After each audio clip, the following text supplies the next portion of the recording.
はいどうもしんです。本日もアークサバイバルアセンディットをやっていきます。本日はですね、リクエストシリーズと出しまして、衛星版スコーチドアース資源採取徹底解説をお送りいたします。アークサバイバルアセンディットになりまして、少し変わったところもありまして、また衛星になってスコーチドアースを初めてされる方っていうのも多くいらっしゃるようで、結構資源採取に関してお困りの方が多くいらっしゃるようですので、今回そのあたりを詳しくご紹介していこうかと思います。アークのストーリーマップに関しては、アイランドは平均されているんですが、その他のスコーチドアース、アベレーション、エクスティンクションに関しては、それぞれ集めやすい資源と集めにくい資源というのがあります。スコーチドアースの場合、真珠は簡単に集めれるんですが、レアマッシュルームやレアフラワー、あと黒真珠、樹液がかなり集めにくいものになっております。さらに今、蜂蜜が集めにくくなっているんですが、詳しい話は後ほどさせていただきます。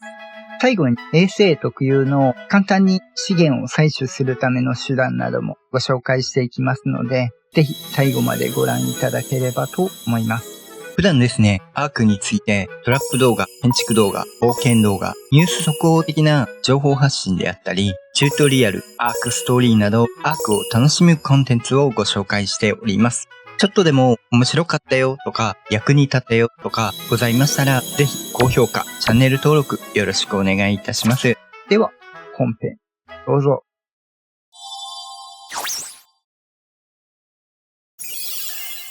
ではですね、まず基本資源となる繊維、木、藁、石、火打ち石。ここはいつも通り採取することができますので、今回は省略させていただきます。続いて、金属。分布としてはこちら。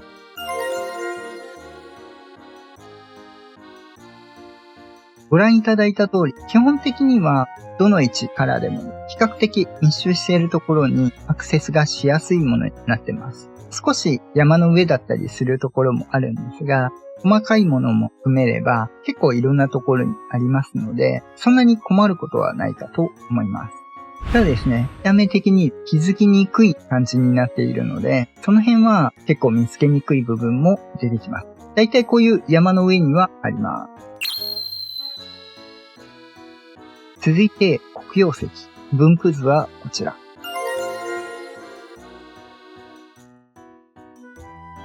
ご覧いただいた通り、黒曜石に関しても、おおむね鉄と変わらずいろんなところにあります。だいたいこういう山の上とかにありますので、構成物手に入れれば簡単に手に入れることができます。これも割と困ることはないかと思います。続いて、水晶。分布図はこちら。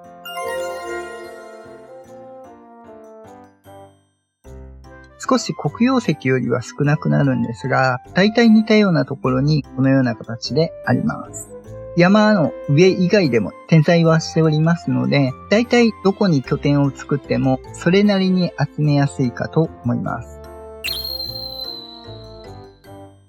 続いて真珠。分布図はこちら。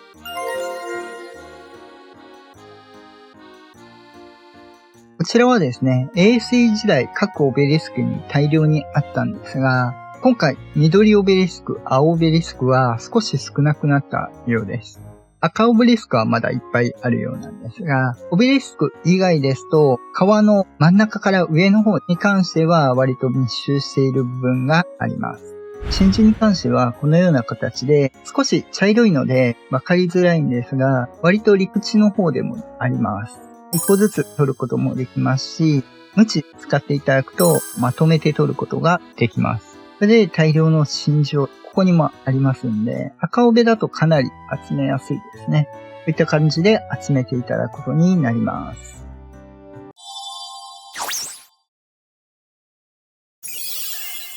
ここからはスコーチドアース特有の資源をご紹介していこうかと思います。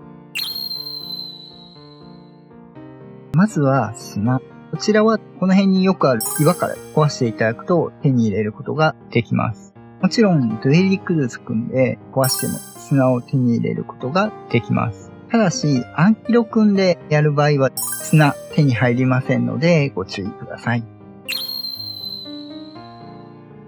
続いて、サボテンの樹液。かなり色々使える部分にもなりまして、後ろに見えている見た目サボテンのものから採取することができます。人の手で採取するときは、このように普通にピッケルとかでも手に入るんですが、生物で採取する場合は、モロクトカゲとか木を伐採するようなタイプの生物であったり、クマちゃんとかは採取することができません。テイジノサウルスであれば、くちばし攻撃の方にベリーを採取する方で集めることができます。その他、モスコプスとか採取することができます。そのくくり以外でいくとこのようにワイバーンの羽ばたき、これは主に木から藁を採取するんですが、これに関してはサボテンからサボテンの樹液を採取することができます。サボテンの樹液、結構砂漠のアイテムを生産するのに素材として使うこともあるんですが、少しは水分取るのが難しいんですけども、これを食べるとスコーチアースのみ空腹値の回復もあるんですが、水分の回復もできます。なので、スコーチアース始めたての間はしばらくサボテンの樹液を食べていれば、そこそこ生き残れるっていうことになりますので、かなり優秀な重要なアイテムとなってきます。後半もレシピに使うので、最後まで使うスコーチアースに関して重要アイテムとなっております。ちなみに、斧で倒した方が多いような気がします。続いて、シルク。一応分布図はこちら。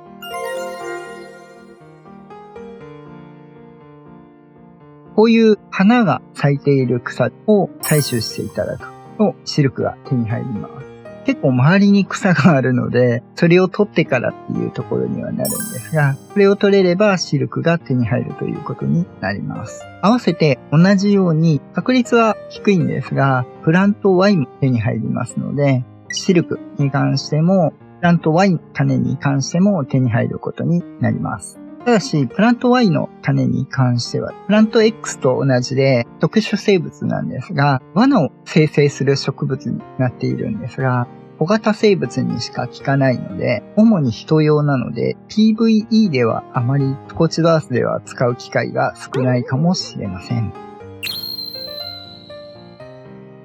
続いて、塩。分布図としてはこちら。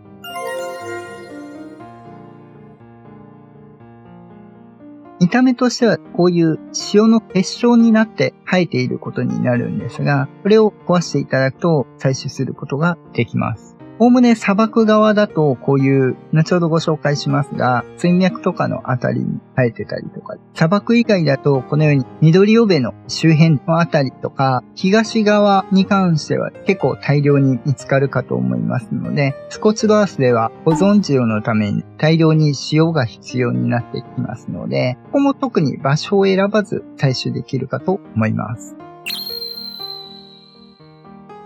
続いて、硫黄。これも同じくスコッチバースのアイテム作るのに結構いろいろ使うものになってくるんですが、分布図としてはこちら。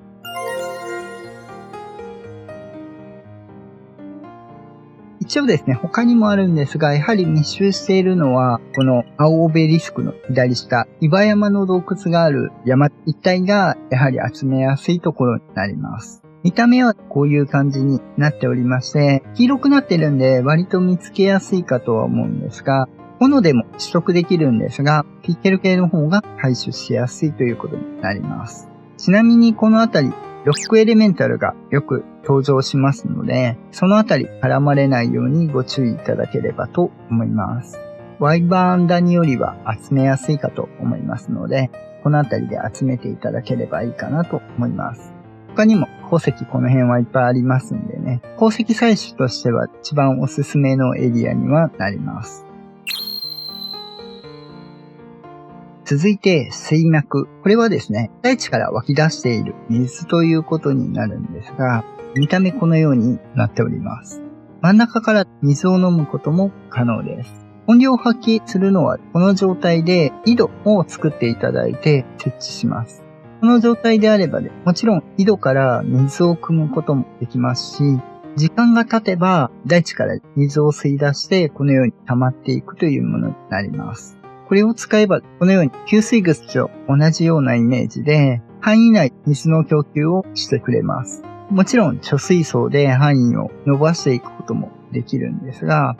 井戸に関してはこのように上限線で徐々に溜まっていくというものになってます。なので一気に大量に工業用調理器具とか使った場合は水が切れてしまうっていうところは出てきますのでご注意いただければと思います。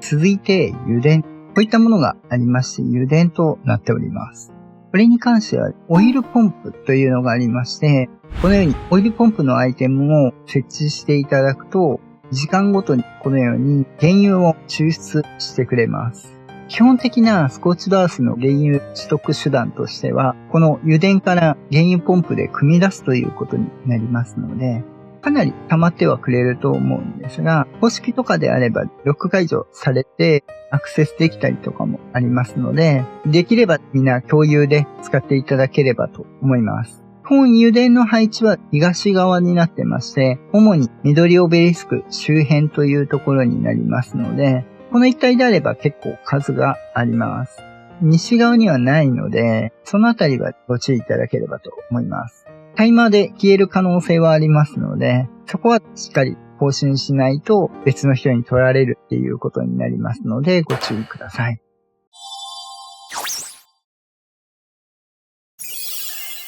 では、ここからはかなり入手難易度が高くなるものになります。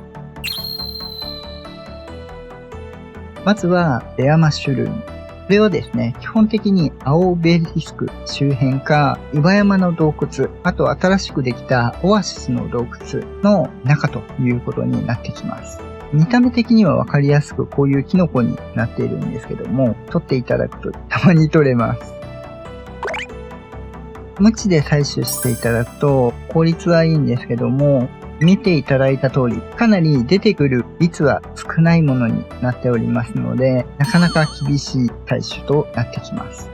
もちろん生物でも採取はしていけますが、生えているところがそんな多くないので、結構集めるのは大変だと思います。オアシスの洞窟とかでですね、集めていただくのもいいんですが、一番量は多いと思うんですけども、生物持ち込むのが大変なので、青ベもこの辺り連れてきて取るのも一つの手段ではあります。拠点の場所にはよるんですけども、草食生物連れてくるよりは現状ポット使えないので、飛んできてサバイバーで無知で採取するっていうのが一番効率的ではないかなと思います。あとそれを数繰り返すっていうことになります。洞窟行ってもサバイバーで採取するという形であれば、戦闘用を連れていくだけでいけますので、ご活用いただければと思います。では続いてエアフラワーなんですが、洞窟内になりまして、オークンの墓と呼ばれる岩山のアーティファクトがある洞窟の中となっています。入り口はこちら、周りはこういう岩山、場所知ってても結構見失うんですが、座標的にはこういった感じ。28.2 の29。これ降りていただくと、ここに洞窟があります。ちょっと囲まれてて見にくいので、入っていきます。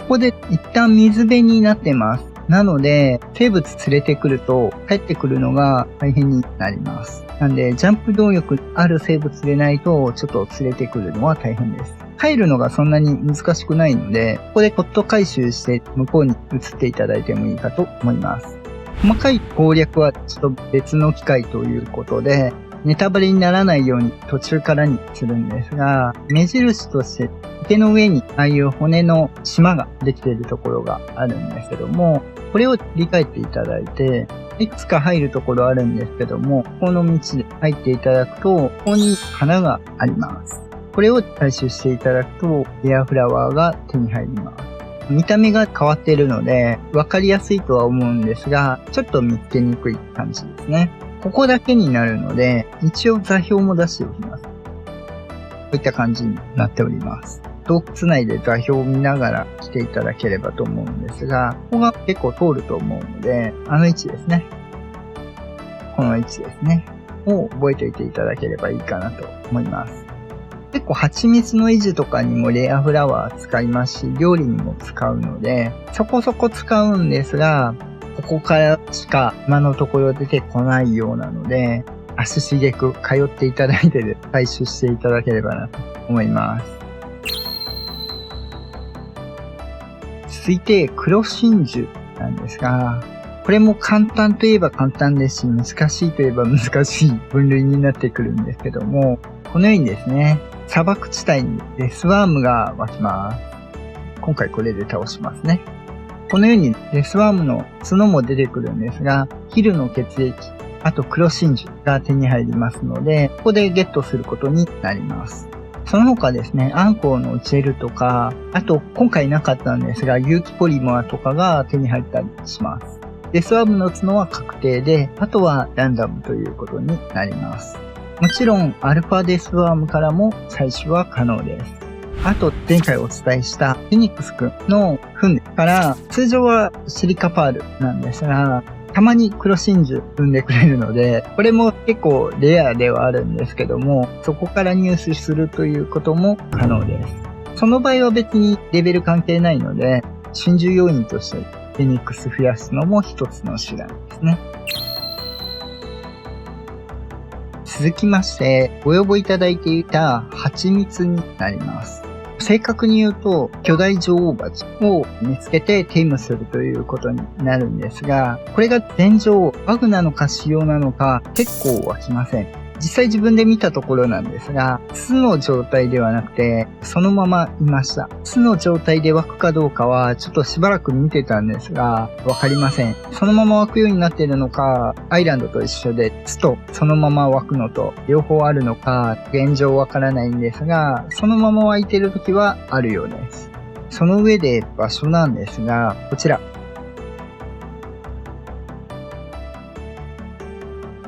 真ん中のちょっと左下あたりになるんですが、ここに大きなクレパスがあります。大地が裂けている層になっているところがあるんですけども、この中入っていただくと洞窟の入り口があります。古いトンネルという名称ので、門番のアーティファクトがある洞窟になっているんですが、中ではないんですけども、ここにある裂け目の一帯に湧きます。結構広範囲になっているわけなんですが、このように巣でいます。これ巣壊したわけじゃなくて、普通に湧いてました。これはイベント中とかキブルとかエアフラワーでやってしまうのがいいのかなと思います。動いてるんでトラップ入れるのは難しいと思うので、巣である場合は箱で囲ってしまってやるのも一つの手段ではあります。現状、巣の位置、ASA では見てないので、どのあたりに出てくるかがちょっと分かってないです。ただ、とりあえずこの一帯、ちなみにこれは関係ないので、蜂の巣っぽいんですけどね。ここから蜂蜜は取れません。この裂け目の一帯どこかには湧くようになってるんですが、一応岩の中に湧いてたりとかもあるので、その辺がちょっと難しいと。この裂け目全体見ていただくことにはなるんですが、基本的にここのどこかに湧いてたりすると思います。見つけたら速攻で行くのが吉です。続いて、樹液。難しいといえば難しいですし、楽といえば楽なような気はするんですが、少なくともアイランドの樹液集めよりは大変です。場所なんですけども、割と全体にある部分なんですが、この木があります。トゲトゲの松の木でもないな。なんか、トゲトゲの木。これを斧で叩いていただいて、結構数はあるんで、叩いていただいて、たまに樹液が出ます。結構確率は高くないです。ちなみにピッケルで叩いても出現率はそんなに変わりません。レアなんでね、なんとも言い難いですが、斧で叩いた方がいい気がします。これに関してもですね、いろいろ生物で試したんですが、モロクトカゲとか確率の問題かもしれないんですが、各種生物試したんですが、樹液獲得することができませんでした。もしかすると単純に確率が低くて手に入ってない可能性もあるんですが、一応生物に関してはカマキリプラス斧。これであれば斧採取なので手に入れることはできました。かといって食料が増えるわけではないので、サバイバーでやるのもそんなに変わりはありません。いや、ちょっと多いかもしれない。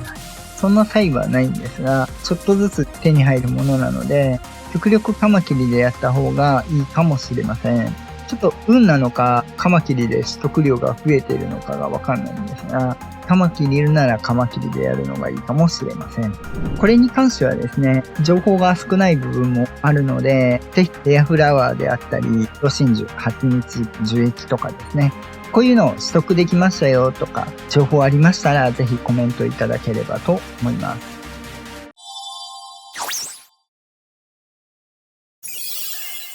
ではですね、ここから少し変わった手段として、別で資源採取する方法が2つあります。1つはご存知、クレートからの支給品になります。なので、支給品で手に入るレアフラワーであったり、マッシュルームとか、普段ちょっと場合によっては捨てがちなところがあると思うんですが、ぜひ集めといていただければと思います。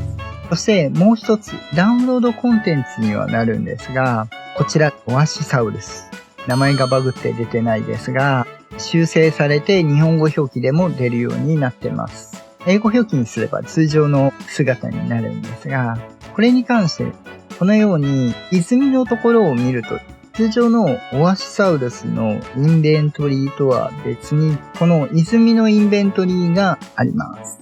ここを見ていただくと、このように資源が入っています。ここから資源を採取することができます。時間が経てばまた溜まっていくというものになるんですけども、これに関しては手に入る資源っていうのが、テイムしたオアシサウルスの背中に何が乗っているかっていうことになるんですね。なので、詳しいお話は次回オアシサウルスの徹底解説でしようと思っているんですけども、ここから乗ってるものを見ればわかるようになるので、見た目で何が採取できるかわかるようにはなっているので、そこを見つけて、レベルよりも乗ってるものを厳選するのがいいかと思うんですが、採取するというところが結構効率的かなと。集めにくいものが手に入る子を見つけてテイムするっていうのが一番好ましいかなと思われます。その他にも結構優秀ですしね。以上です。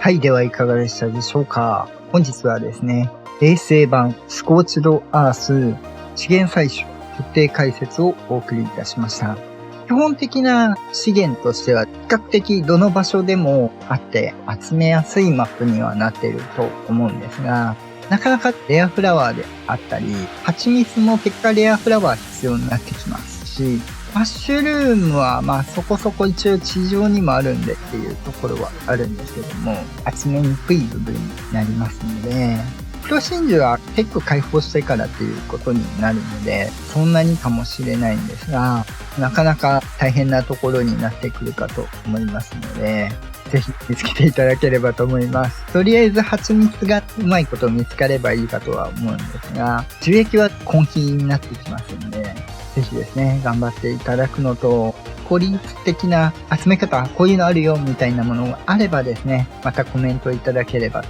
思います。オアシサウルスで何が出るかはですね、今ちょっと調査中なので、次回ですね、オアシサウルスの徹底解説していこうかと思っておりますので、楽しみにお待ちいただければと思います。ではですね、本日は以上となります。アークについて困ったことがあれば、ここのチャンネルに来れば解決できるチャンネルを目指して頑張っておりますので、ぜひ高評価、チャンネル登録よろしくお願いいたします。応援したいよっていう方はメンバー登録もよろしくお願いいたします。その他、Twitter や Discord など、アークに関わる情報発信、コミュニティなども行っておりますので、詳しくは説明欄ご確認いただければと思います。また次回お会いいたしましょう。バイバイ。